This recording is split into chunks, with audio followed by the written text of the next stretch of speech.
that's when I thought, do I want to be doing what I'm doing in Canterbury anymore? And it just knocked my confidence, and it was tricky to find out what I was good at. And that's sort of what's led to the Audio Rainbow, me getting across what I want to talk about. Radio is a special interest, and it's turning that special interest into a career path, which has been very difficult.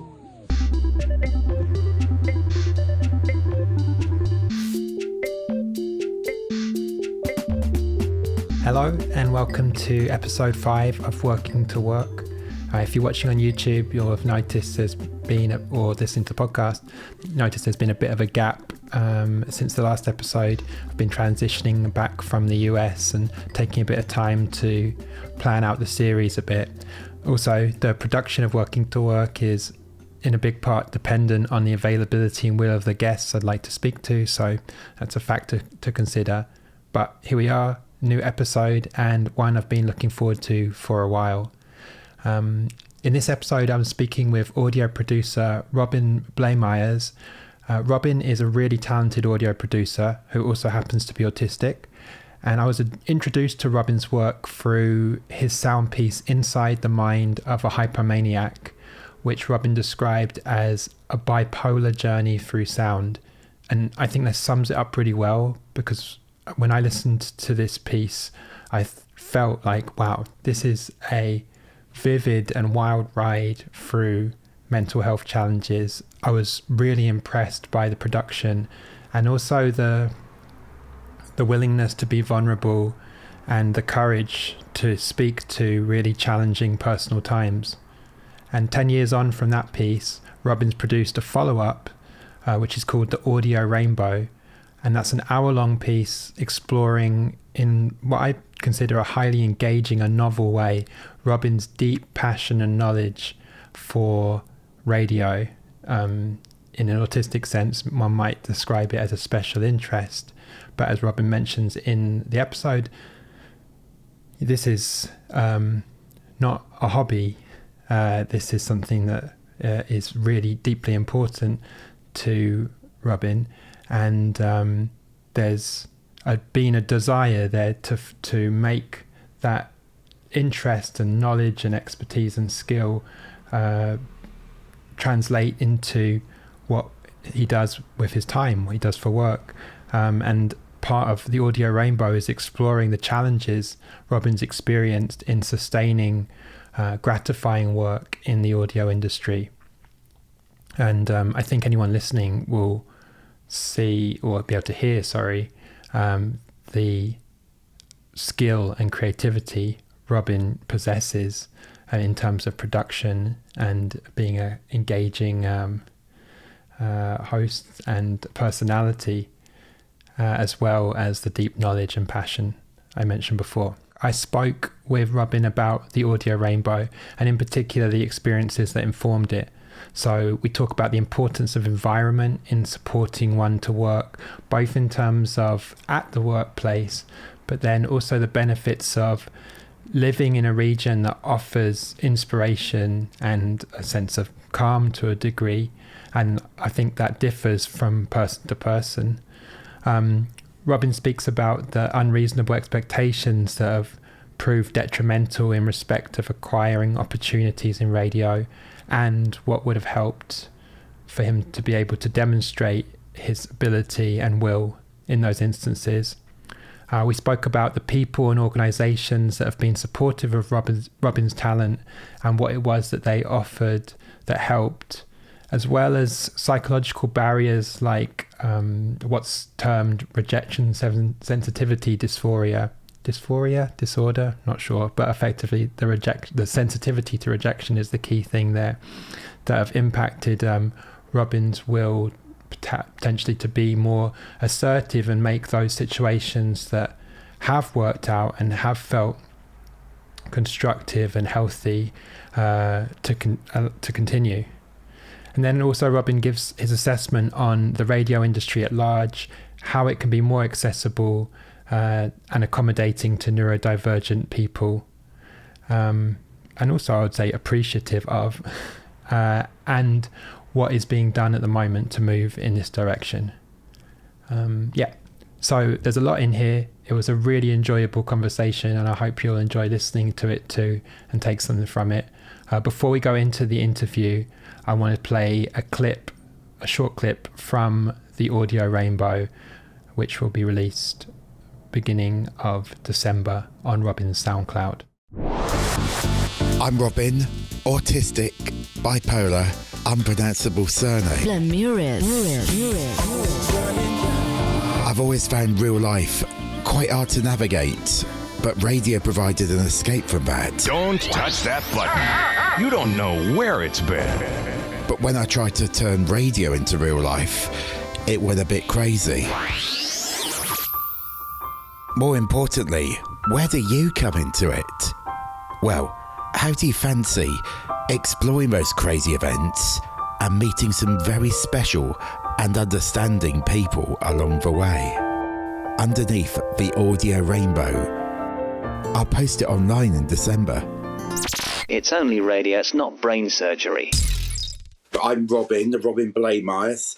I live in Ramsgate. I spent a lot of time in London, and that's where my interest for radio and television to an extent sort of stemmed from. And I've worked at various independent production companies, had a hand in community radio, and have presented programmes, made podcasts, produced audio branding, a lot of things. And it's just difficult for me to know what it is I am and how I identify. Well, I know in terms of pronouns I'm fine, but in terms of what I do and what I want to do in radio and audio, because it's become, I mean, there's lots of different opportunities and platforms for people to do it on, but it's difficult to know where I would fit in, which is sort of the theme of the piece it is that I'm making, that I've made, or have tried to. Yeah, so the new piece is called the Audio Rainbow, if I'm correct. Well, I guess a few questions here. Maybe answer however you feel. I'm curious why you decided to make it, what your objectives for it are, which are maybe that kind of like lead into each other. But first off, like, why the Audio Rainbow? Well, it sort of stemmed from because it uses a lot of examples of audio from, it doesn't just have to be radio, there's stuff from television, there's stuff going back to cassette tapes I had when I was little containing nursery rhymes and stories. One of them was from the Early Learning Centre, and I found it on YouTube. I found it uploaded to YouTube, and it had lots of Yamaha DX7 laden arrangements of songs such as The Runaway Train, Puff the Magic Dragon, and Over the Rainbow from The Wizard of Oz. And that is the arrangement on that cassette tape that which pops up right at the beginning, which sticks in mind more than Judy Garland, more than Eva Cassidy, and there are a few other arrangements of that.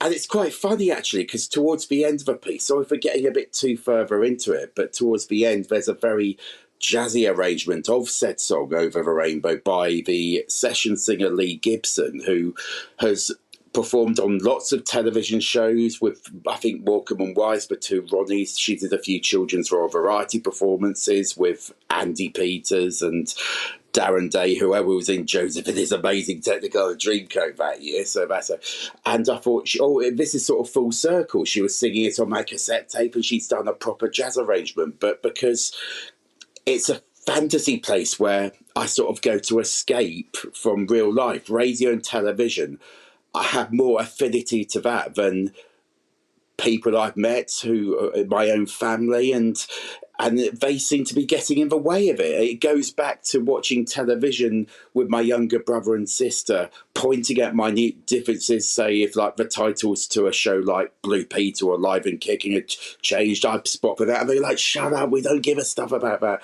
But it would be fascinating to me, and I mean, I was certainly the first to notice when someone from, like the presenter from the Broom Couple, for instance, Andy Crane, moved to ITV to do their Saturday morning show. That would be a big deal. It was like putting a different sort of fruit in a vegetable bowl or something. It's changed, and I'm fascinated as to why changes in radio and television happened and the history of it. What I took from the Audio Rainbow is that there's this like spectrum of media that you're interested in, but another part of the piece seemed to be, well, I think is your kind of both demonstrating your passion and interest and deep knowledge of it through the content. I mean, very much also skill through the production. I mean, the skill is, as someone who also does this work, I can recognize the skill it takes to put this together, and it's very impressive. But then the rainbow aspect, I wonder if there's a part of like a searching for some kind of like end of the rainbow where the pot of gold. That's exactly what it is. It's a perfect analogy. You've managed to explain it far better than I can. And yes, whether that pot of gold at the end is that dream job in radio, and as we'll probably go on to see, I'll probably explain later on, it's not always been as rosy, and companies I've worked with, it's probably not as all. I tend to visualise them in such a way that it is a utopia of everything was perfect, not being able to recognise that they do have their own problems. Despite the triumphs and successes, it's not always plain sailing. It's not always that rosy. Yeah. So, we touched on it a bit, but really, what is it about radio that makes that you feel so passionately about? Because it's clearly like a really strong interest of yours that you are deeply knowledgeable about. I wonder, like, what is the attraction? Like, if you can define it. I'm not sure how to answer that. One thing I was going to point out is that although I have a passion and interest for radio, I can never have it on as background. I do not want it to be something that you just listen to or have on in the car, or if I'm travelling with someone else. When I used to travel to school in a taxi, I found it intrusive, and when even travelling with your own family, it's meant to be that personal one-to-one experience. But I think what gets me is the ability to surprise, and it might be a song that you haven't heard for a long time. It might be something amusing that the presenter says. It has to, and that's sort of it might be why I've struggled, because I've been always wanting to make that really amazing piece of audio. So my sense is that you were into radio in quite a serious way from quite young. Did you have a sense of, I want to make this passion into what I do with my life? If not, when you're younger, when did that come? What was the trigger that made you think, like, I'd like to pursue this myself? It was television before radio, but by the time I got into my teens and started going to college, I realised I was too lazy for television. But I wanted to take what I loved from that and put it into radio. The live aspect, the edge of your seats aspect of it, and the ability to be spontaneous. And I did get to do that in student radio, and working and being with people who'd grown up watching the same shows that I had. They wanted to do that sort of thing as well, and I wanted to get into it to play music. I developed a love of soul and disco music, possibly through hearing it when being driven back through London late at night, either hearing, I think it might be either Peter Young or Martin Collins on Capital or Robbie Vincent on Radio 1. I can't remember the presenters, but I definitely remember the music. And then discovering it again on commercial radio in the late 90s, listening to their disco shows and becoming influenced by it and wanting to sort of do it myself, even though I couldn't bear the sound of my own voice. But by the time I got to university, because I was back in London, I thought I may as well give this a go. And it wasn't until getting my own show on student radio that I thought, I finally have a purpose. People like me for being me. I don't have to try and fit in. It made a massive difference. So, it was sort of in there, although nowadays I'm not sure if I'd want to present now. When you were working in student radio, you were hosting the show. I think we hear some of that in the piece. Was that what you wanted to do, to be, I don't like the term, but the talent, like be kind of the compere of the show, as opposed to kind of behind the scenes orchestrating things? There's one important thing, I think, that does get mentioned. Although I was at the front of a programme, I never saw it as an opportunity to use it as a platform to be mean-spirited, and there were one or two characters we had in the station, and one of them was a TV student who was nicknamed Tudor because he had very long locks of hair and had a sort of a weird eccentric nature about him. He did his own podcast, which included things such as beer tasting. It was very tongue-in-cheek, and I loved it. And then he started to become involved in the station, filming, doing video stuff, filming for our video podcast. And it involved a lot of standing in on shows, or not standing in for people, but being present.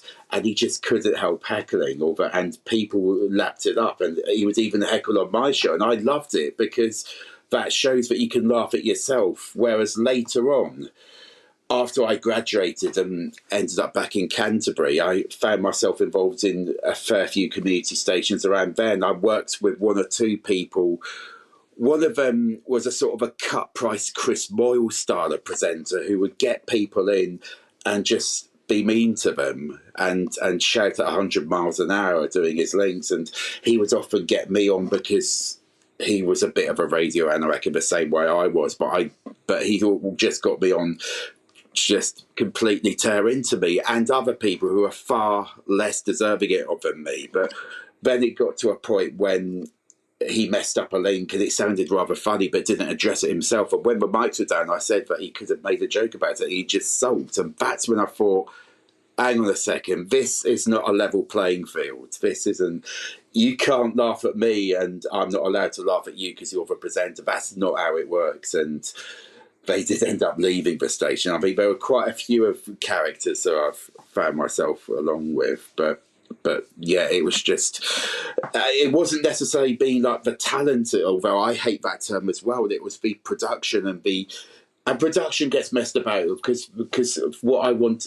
Production, in my sense, is the sound design of the branding, and I did it and that was something I wanted to get involved in. I actually became really good mates at university with a third-year student who was responsible for that. But as the year went on, he got a job at a station in his hometown of North Devon, and he needed someone to take over that role. So I did, and I relished it. I really loved doing it, and people were amazed. But like, you spend like all night up in the radio rooms. You spend a lot of time putting this together during the holidays, but it paid off.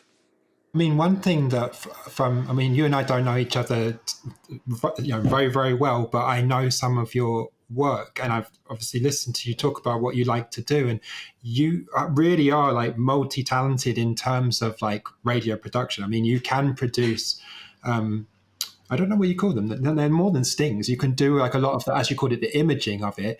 You have a deep, deep knowledge of music, and you have kind of a engaging personality. So, like, I don't think necessarily the people that are kind of doing these jobs have all of those strings to their bow. So this is a bit of a sideways point, but there's a part of me that thinks, well, Robin, you could do this type of work yourself and create something of your own. But then I wonder, is there an aspect of working in radio where you like that collaboration and being around other similarly minded people and sharing those responsibilities? There was a lot more of that at university. Certainly in the first couple of years, it felt like a team. But what I didn't realise at the time, that those who got involved in the station were really aiming to be in positions of power. And when they got into positions of power, that's when it started to got difficult. It got very tense. And the way it worked at Smoke Radio was whoever was in the second year would be given responsibilities of managing the station. And there were 3 editors during my second year. 2 of them were radio students. One was a TV student. And because for radio students, because I was studying radio, I was with them all the time on the actual practical assignments, and it just got incredibly tense through. No one was to blame, but that's just what it can be like. And there are things that I didn't agree with, and I thought that newer members weren't being ushered into the station like we were the year before. And because I knew what it felt like to be left out, I would speak out about it. And it's interesting because one of the students in that year studying radio was quite quiet, who wasn't directly involved in smoke radio, but is now the head of programs for the BBC Asian network. I bumped into him a couple of months ago at a Radio Academy event, and he said to me, "Look, be honest, Robin. Do you think there are a lot of egos?" And oh yeah, and I did laugh, and I thought, I'm a little worried I might have been one of them. But he explained to me that there's a difference between what they did and me speaking out against really rubbish behaviour, and that's sort of what, and many other reasons, what led to me having a manic episode, which meant I had to spend an extra year at uni to finish my practical modules. But I don't think there's ever been that sense of being in a team, whether that be in community radio or any of the work placements I've done, that were as harmonious, if that's the right word, as it was in student radio when I was studying at Westminster. So what was different in that first year where you said you felt accepted, you felt comfortable, and then like future work, or how it changed? It was just a very energetic time, and because I was in London where I'd heard most of this music first time round, the passion of being back in that city and being able to share this passion for music of records I bought whilst at college back in Canterbury, and actually play them to people who actually who didn't know they liked it but did, and they tell me about stuff and I loved what they suggested. That was, whereas when I started doing the same thing in Canterbury, I thought, oh no, I'm back where I started, or not started in radio, but where I'd grown up, and it just wasn't the same. There were some high points, but that was because they coincided with work placements I was doing, such as companies like Folded Wing and Wise Buddha. They gave me the confidence to carry on, but after a few setbacks that happened in London, it sort of, well, I don't want to get too far ahead, but that's the difference between like being on the radio in Canterbury and being on the radio in London. So you graduated, and it sounds like we hear in the show, in the Audio Rainbow piece as well, that there was some challenges and it took a bit longer, as you just mentioned, but you graduated. And then was your sense after that, okay, now I want to pursue this, I want to seek paid work in the industry? I had no idea what I wanted to do. As far as it concerns me, this was exactly what I wanted to be doing, the stuff in student radio, because I thought I'm never going to get the chance to do what I do, certainly not on a national platform, or certainly get paid for it. So I thought I would have like my imaging stuff to fall back on. Why did you feel that? Why did you feel that, despite you had demonstrated that you had a relationship with an audience that were learning from you, and vice versa, like you were working with people, it was constructive, you were enjoying yourself. Why did you feel that couldn't translate to getting a show on the BBC or somewhere else where kind of you'd be paid? And well, I maybe not as a presenter, but I'd love to have sort of gotten a chance to be a broadcast assistant on a programme like, for example, Craig Charles' show on Six Music, or Trevor Nelson's show on Radio 2. I wouldn't mind being a BA on that and bring my knowledge to that, although they probably know a lot more than I do. But the company, one of the companies, and I'm not going to name names here, but I did approach, I rang them up. They gave me a phone interview. I told them about everything that I'd done, and the person speaking on the other end of the line just said to me, look, we're looking for someone who could come up with ideas and sum them up in a sentence like a blockbuster movie. And I just thought, and I just thought that was really difficult. And I just thought, what? And this is sort of ableism in a way, and most autistic people are known for being direct. I was exactly that, saying what you're doing is that you're using big words to make up for a lack of substance, and this is what I seem to be getting from a lot of people. I find it difficult to come up with ideas under pressure. I'm more of a doer than someone who, because I knew what I wanted. I'm not, and you talk about me identifying with an audience. I've never really been able to do that in like run-of-the-mill radio or anything that passes off now for. Yeah, I think that's the thing. Like, it's not. I mean, again, this is just my perspective. It's not like, but we think sometimes there isn't a space for that in kind of mainstream radio. Maybe there's not the opportunity for someone to have a show and to then recognize there is absolutely an audience for both what you want to play, the style of show, and your personality. One doesn't know that until there's an opportunity offered. And just really quick point on the one-off blockbuster lines, it just makes me think of that Alan Partridge episode where he's reeling off those like monkey tennis, which just goes to show, okay, yeah, you can say something really short but it doesn't mean they're any good. Or youth hostling with Chris Eubank, like I know what you mean. A number of programs have actually were on that list that have actually become real in the last 20 years. The same with the Day to Day and On the Hour as well. They're not meant to be instruction manuals. They're sending up.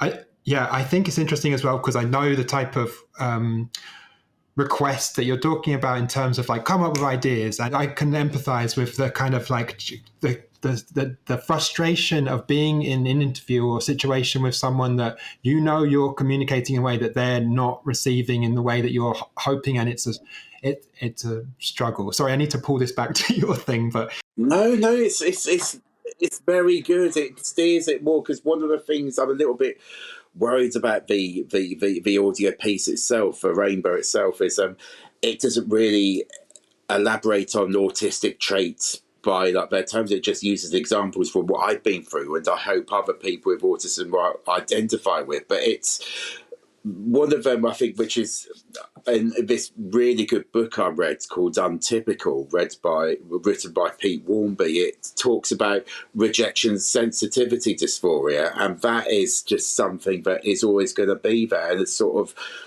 when you have one bad experience or rejection, it makes you want to move away from it altogether. And the stuff I was doing in Canterbury after graduating, I did a show at a community station in Canterbury for 7 years, and then I just thought, well, I've done everything I wanted to, and it became a case of autistic burnout. I just fell out of love with it. I stopped enjoying presenting. I've not done a show for nearly 4 years now, and just I'm not sure if I ever will want to again. So just going back to this situation with where you were seeking work with a company and they were asking for suggestions. So what was the job that you were going for there?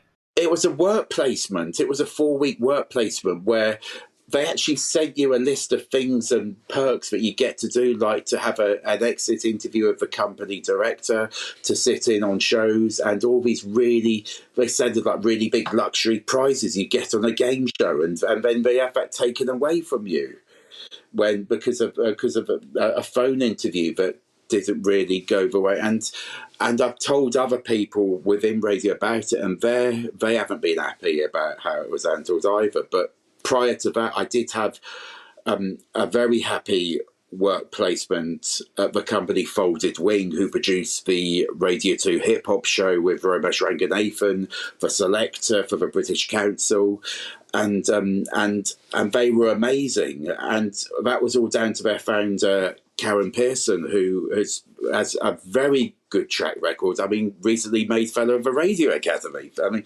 but she was incredibly down to earth, got what I did. I met up with her for coffee in London about a year after my work placement and told her about the idea I had for what was the original Hypermanic podcast made 10 years ago.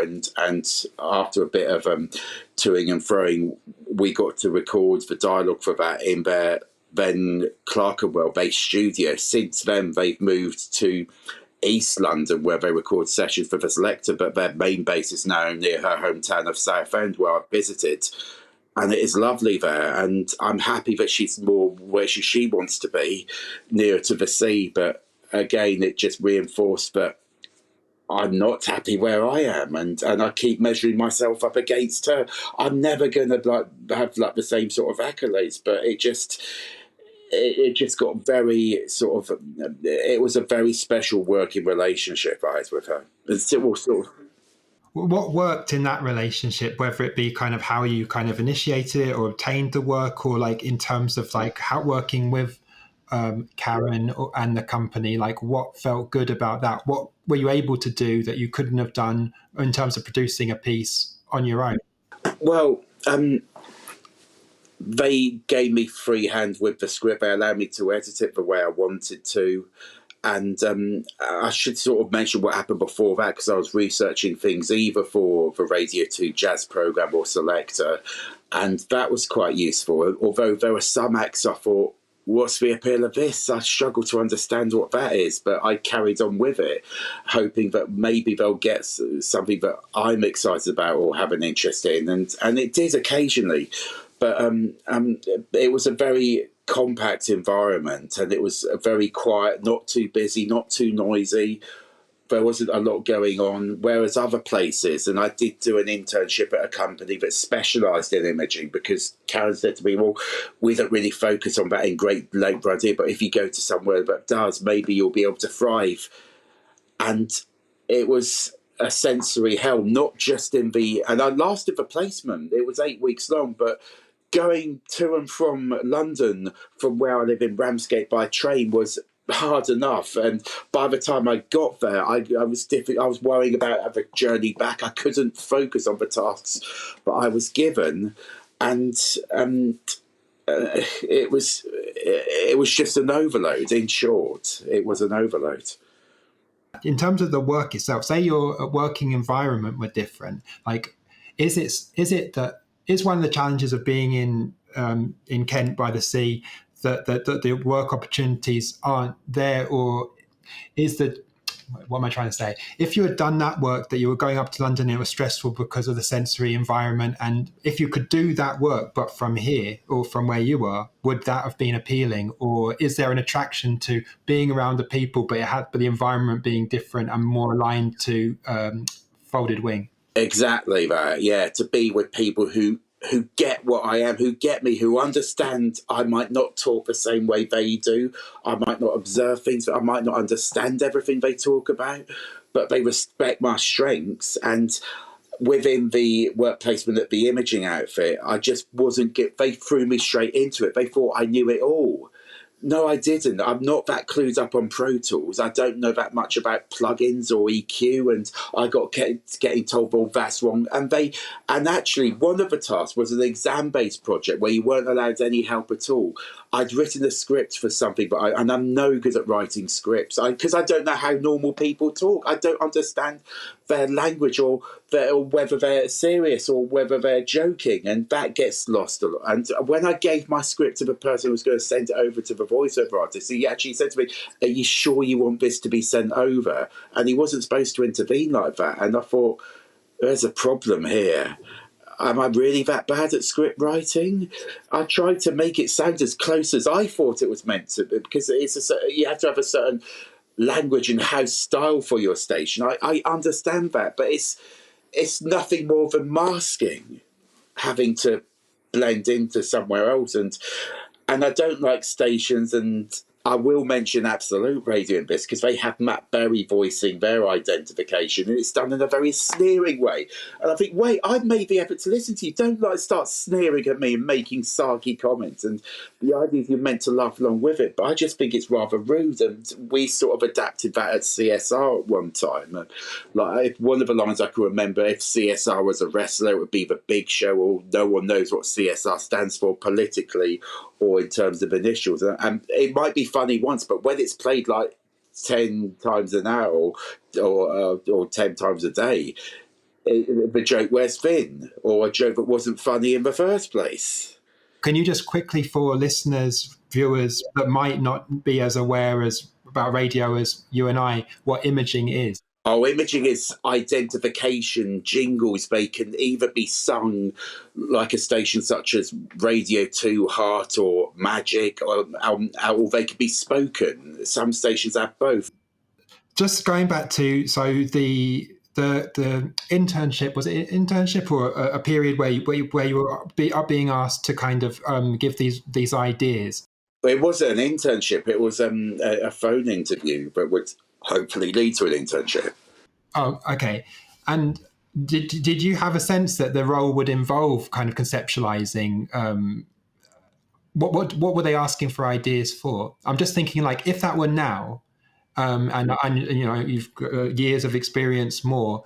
I wonder whether you approach that that situation differently, and because I know what you mean about that sense of rejection in those situations where you feel like you can't win. And I wonder what have you reflect back and think.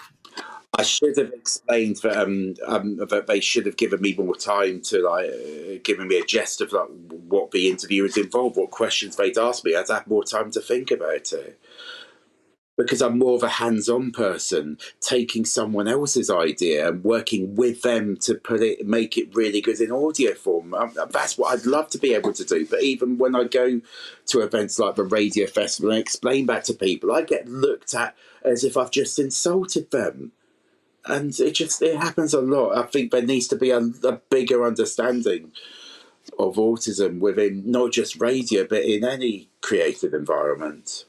What you're offering there is such an amazing thing as well, like, because actually probably loads of people have like an idea, and you're saying like, actually, I would love to support you to someone realize and use my strengths to help you realize your vision, which is like an incredibly generous thing, I think, to do, relatively selfless. I'll use my strengths to see that your creative idea can come to fruition. Why do you think when you go to the Radio Academy and express this, the response isn't kind of what you would hope for? What is the response, first of all, I guess? Well, it's normally a blank reaction, them saying that or the person saying that they've seen someone else they know and go off and talk to them, and pretending that and refusing to acknowledge what I've just said. I've waited for them to finish. I don't just like go in there, but it's knowing but sometimes the trick is knowing which conversation should I hijack, and when it's with someone who you've looked up to, and they're just so rude to you, it can be very disheartening. And it's because it's a very noisy and crowded environment. It's not that intimate, and it's very difficult to get across, and then not knowing the right thing to say when there's so many other people, and it's a sensory overload. Yeah. What do you think would make those type of events, which I don't go to for maybe similar reasons, like the noise, the intensity of having that many people around, and also discomfort, I think, with knowing how to, even if I did have the confidence or to interject into conversations, into groups. And I think, sometimes one tries to force it a bit and like give themselves the confidence to do it. And then other times I think, well, why do I need to battle against that? What could be another way of having those type of events that does feel more organic to me? And I wonder for you, like, what you would shift in terms of that to make it more accessible, more inviting, and that you would get more out of it. There are things being done. The Audio Production Awards, which are happening in November, they've announced that they're allocating an hour before the event to new people who might not know that many people within radio to meet up, and I think that's a good initiative.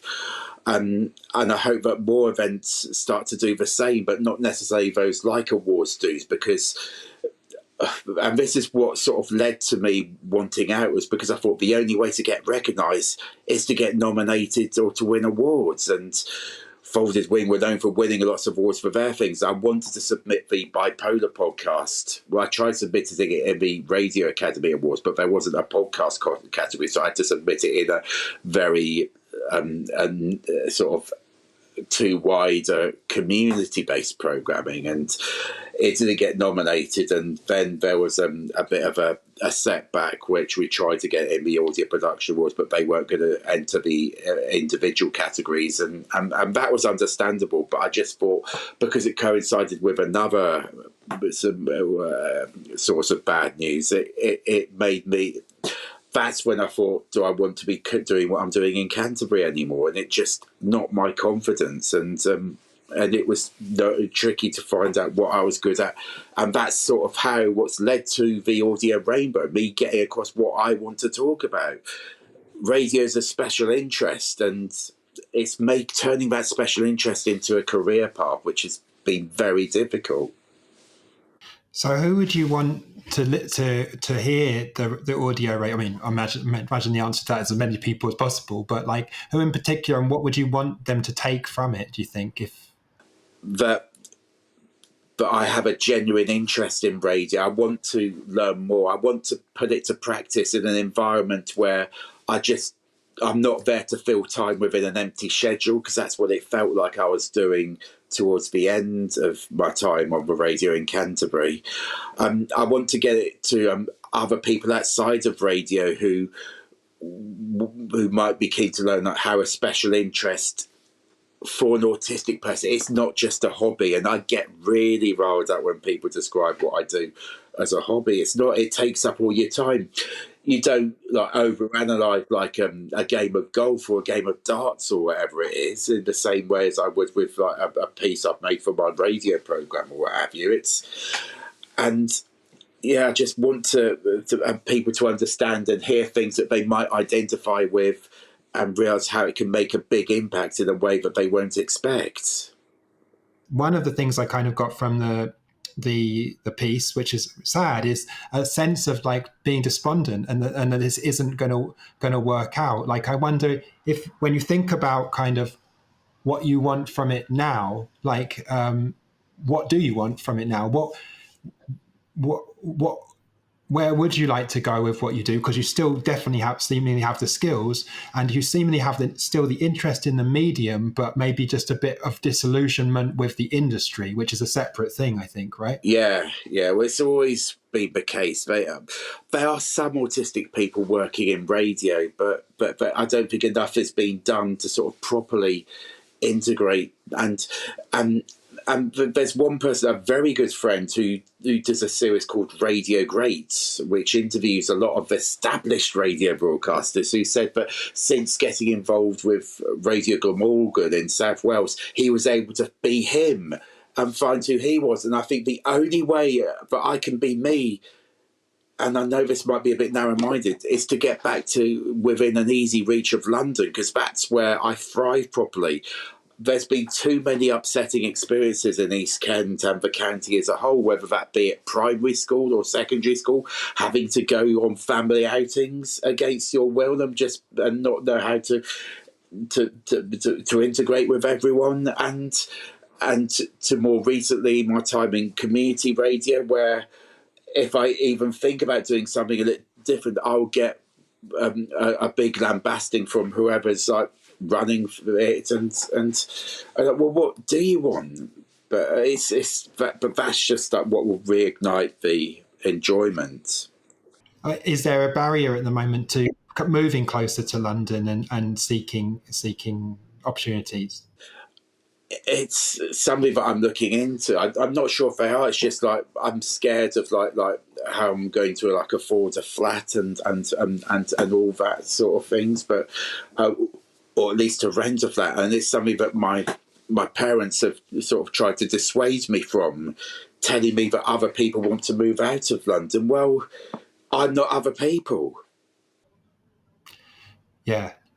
So it seems an odd argument, like where it's kind of irrelevant really what other people are looking to do. It's important what you're looking to do. It's just, I mean, the whole meaning of EP, I'm not trying to like convey a message in it, but what I wanted to get out of the audio rainbow to illustrate is that like, don't be scared of not fitting in, like and to enjoy being you, and not to like let other people determine, because radio is so brand led these days. You have to match a brand relating to a specific audience demographic. So for me, that's, again, it's masking. What do you think of as your like target audience? Like, in terms, is it a certain type of like music style, or like a style of presenting that you think is unique? If you see like a gap, in a Robin-sized gap in the radio world, is there a way to pitch that where you feel like you've identified some others that maybe feel like, hey, this would be a really attractive show or type of station? Well, that's what I felt when getting involved with Smoke Radio, and I'd always had like a fixed idea of how radio should be, but when I got involved in Smoke and was allowed to do what I wanted, I thought, I'll listen to the rest of the station, and I liked what they were doing. I thought, I've got to up my game here. So you need other people who you're looking up to and are doing really good things, so you don't get complacent. The moment you start to get complacent and you don't have anyone to look up to, that's when it starts to start leaking. And that's how it felt for me when my show came to an end. It was entirely my decision. No one forced me out. In fact, it was them wanting me to carry on and exhaust myself to the point of burnout that I wanted to avoid. Yeah. And how do you avoid that without necessarily leaving, but making it sustainable? What's the way to do that, do you think, for you? Again, it might sound very narrow-minded. I have to get back to an area, an environment where I feel as if I'm happy with and passionate about. And for me, that is North London and around that, because that's where you get an energy for it. There's very little round here in Ramsgate. I've gone to lots of big soul dudes there, like the Margate Carnival, and it's just a sensory overload. You think you're getting on with someone, and then there's a misunderstanding with someone else, and you never want to go there again. You don't intend to upset people, but it's just the consequence of a world that isn't built for autistic people. Do you think there's an aspect of North London that's different from that, where people have different mentalities, or what makes it more suitable, do you think? It just goes back to probably my rose-tinted recollections. Even an underground sign can make me feel as if I'm back where I belong, and seeing one and near a station, that's what symbolises London, and certain relics that remind me of a television or radio. So in terms of moving, that's something personal to you. Like what made it not possible to continue, for example, at somewhere like Folded Wing, where you felt good and like that environment, and they appreciated your strengths and vice versa? Why could that not continue, or did you not want that to? I think it's all down to whether you get on with people, and they get you, you get them. And you can sort of be open about things that you might not, certain things that they do that you might not be sure about, but in an area that you won't get lambasted for it. And also, and it's just a genuine warmth and somewhere you look forward to going to. You look forward to going to work. That's what it is.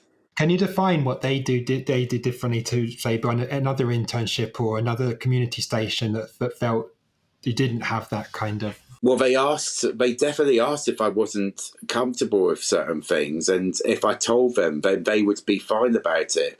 Whereas in other places, it was just it just got an empty shrug, and they didn't seem to notice that there's one station that would pick up on when I went wrong, but if I did anything I was proud of, they would, or for what was good, they just turned a deaf ear to. I didn't get any constructive suggestions on what I could be doing better. They just wanted me to fill space in the schedule, and it got to a point of I was looking at the clock, seeing how long I had before I could go home. That's never a good thing. So yeah, that sense of kind of appreciation and willingness to support growth. Like, why did you want to stay working there and beyond the period you were there? And well, I wasn't sure if I'd be able to work there full time because it might have been too intense. I think any company, but I just wish they would be. They could have done like asked me to come back on an ad hoc basis and then sort of get to grips and even get to see one of their programs being made. That never happened, and I suppose I should have been a bit more proactive. And that's the thing, being proactive, being scared to ask. Again, it might be rejective sensitivity dysphoria coming, because you're scared of like asking them, because they might take it as like the wrong way and thinking like, whoa, you're getting a bit too so-and-so. Yeah, I hear you. And that's a real challenge to overcome, I think, to be able to be willing to stick one's neck out, and if the answer's no, that's not possible, say accept that and kind of keep going. So yeah, so you just mentioned, okay, maybe actually working there full time wouldn't have like been suitable for you, even if that was an option. I wonder, like, so if you're envisioning what is the situation, the scenario in terms of working radio, but not just in terms of what you're making, but in terms of the way it works for you that feels sustainable, not overwhelming and gratifying, what would that be, do you think? Possibly being able to work remotely, but also there's a balance between working remotely and coming in to see them in action. I'd love to find some sort of balance between that, and that's sort of what folded we have done recently, because we have people working from Manchester, from Northern Ireland, and I think that's how many other companies are going to run in, because it shouldn't be like. I mean, I know I want to go back to London, but the industry shouldn't be exclusive to those who are only from London. Do you ever like conceive the idea of like starting your own station where you could kind of set like the tone and the programming and be kind of involved and collaborate with others that might be like-minded, that felt good like that first year at Westminster? Well, I'm not sure, because I'd be the person calling the shots, and even when I was at Westminster, I never wanted to be the person in charge of it, because I'd be too lazy. And it would be a lot on my mind. Even if it was doing what I wanted, the admin that goes with it would be a lot too much to handle and be enjoyed. Someone else could do the admin, like you do the things that your strengths, and then you work with someone else whose strengths are those aspects. Yeah. No, but again, it's those communicate. If I can't speak to anyone properly at an industry event, how am I going to like approach them in wanting to run my own station or my own company? Maybe they'll also find that they find it difficult to go to industry events, and their minds are similarly aligned. And like the more people that come together and kind of create like an impact in the industry, then maybe those events ultimately change, because the demographic of people becomes more people with experience of discomfort at those events, and they become more accessible, you know? I mean, that's a dream. And speaking to that, kind of just as we wrap up, like, how do you feel about the radio industry now? And what would you want, what changes, fundamental changes, would you want to make it more accommodating for autistic or other neurodivergent people? Well, when you're putting out a job for a position, I might be interesting. Don't overload with industry jargon. Put it in a way that I can understand, and don't put, because when you ask me questions like, how are you good with time management and how organised you are, and I might take it literally, and we don't want to, well, I wouldn't want to like have any misunderstandings. I think that the way that the industry is gone, it naturally evolves, as it mentions again in the audio. It's not an industry built to work on how it was 30 years ago. It's continuously progressing. And I adore the history of radio and television, and watching things on YouTube, listening to recordings on Mixcloud. I don't like reading red-faced comments by people angry about how the industry's gone and saying that it's all corporate, and it is to a degree, but it just, that sort of takes the edge out of it as well. People, and it isn't just radio that they have. You soon realise that they tend to have, it's cultural and their political ideologies which sort of force this, and it's very easy to get led in the wrong way. So there's some aspects in terms of being more accommodating that are in relation to like obtaining work without making like kind of applications clear and offering kind of a sense of what will happen in the interview, what to expect in advance. What would you say in terms of like when you're working at the organisation or in the company or working with others, that you would feel like, okay, this would have made me feel more accommodated and more part of the group? Well, not to make me feel like a task, if a task needs to be done, it's not as if my life depends on it, because that's how it felt in places. Yeah, there's very few jobs apart from your stuff like, I think, social workers, doctors, where one's life really does, where the results of not doing it are that catastrophic. And I totally know what you mean. I felt that in jobs, and I've had to remind myself sometimes, like, if this doesn't happen, like, it's not the end of the world. Like, it really isn't. Okay, so last question. What's next for you? And what do you want to do in radio or otherwise? Big questions, but take them however you like. I've no idea what I'm going to be doing next. I just hope that people hear what it is that I have done. I can take things that I've done in that and apply it. I'd love to help other people if they're making programs or documentaries on things that I share an interest with, to collaborate with them practically on them, and just to try and spread myself out a bit and show that I am here, and I can make audio special, and with the right adjustments, it can lead to amazing collaborations and can go in a way that we might not expect. You can't foresee the outcomes and the results when we're just talking about it first time. It has to build organically. Yeah, I'm with you, and I really hope that comes to fruition, because I don't say this lightly. I've worked in radio and audio production for a long time, and you've done so much better than I have.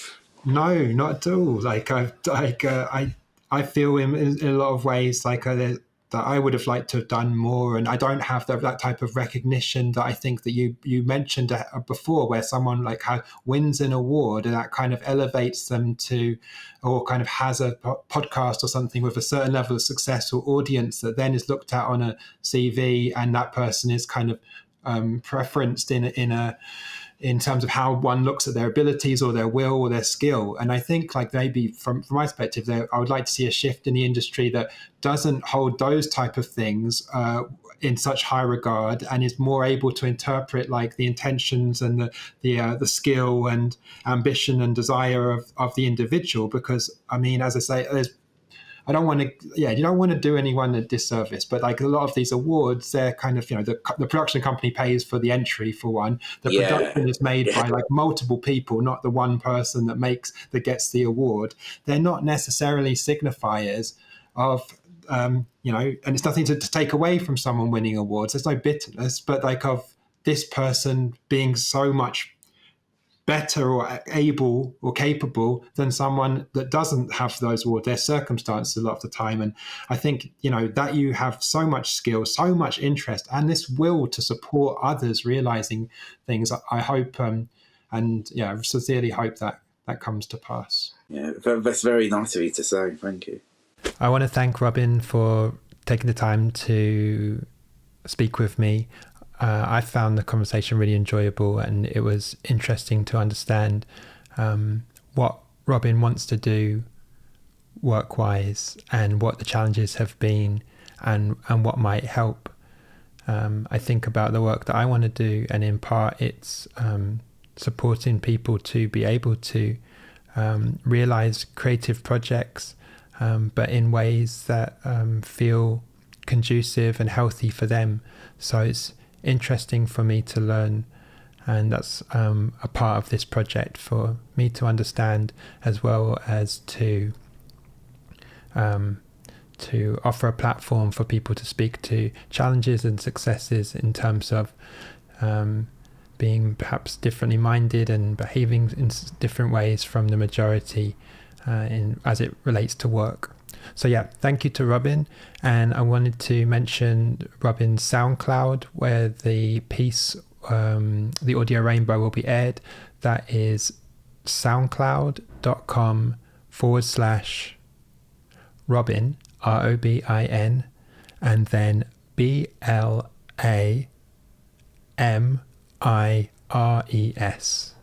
That's the one. And you can find a ton of Robin's stuff from over the years already on there if you're keen. And I also wanted to say, please do subscribe, like the videos if you like them, leave a comment. As I've mentioned before, the more people that see these conversations or listen to these conversations, the more impact it can have, and that's the purpose of the project. So please do share or leave any comments or suggestions. It's really helpful. And as I say, there's the podcast version, and coming soon there'll be the Resonance broadcast. And I will speak to you next time. There's lots of good episodes planned in the head and that I'm working on coordinating. So yeah, stay tuned and be well.